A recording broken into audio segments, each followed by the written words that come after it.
Hey, third graders. The moment has arrived.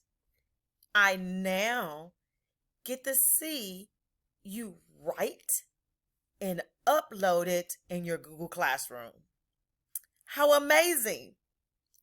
You hear me talk about how we never going to know if we ever have to go back to virtual as a whole class, right?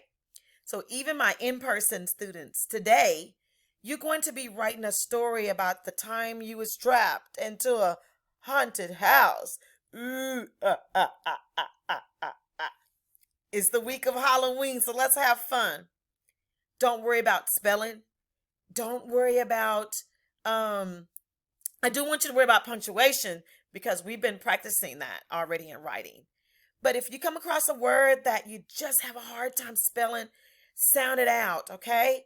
And for those of you that are in the classroom or even at home, grab a dictionary and see if you can use a dictionary to help you with those words, okay? So, you're going to watch a video that's going to show you how to upload your live writing. So you're not typing this.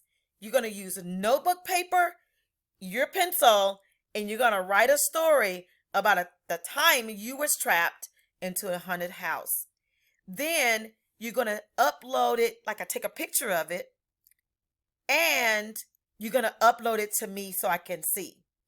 This also is going to help me out with grading with handwriting and when you start practicing your cursive, right?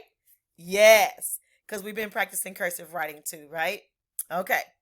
Again, you have another video to watch.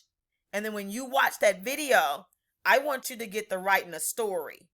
When you get the writing that story, I want you to look at that video again and how to upload. My virtual students, if you're at home, I want you to get someone to help you just in case you have a hard time. My in-person students, I'm in the classroom. Give me hands up if you need my help after watching the video carefully, okay? All right. You guys go write me a wonderful trapped in the haunted house story. Ooh,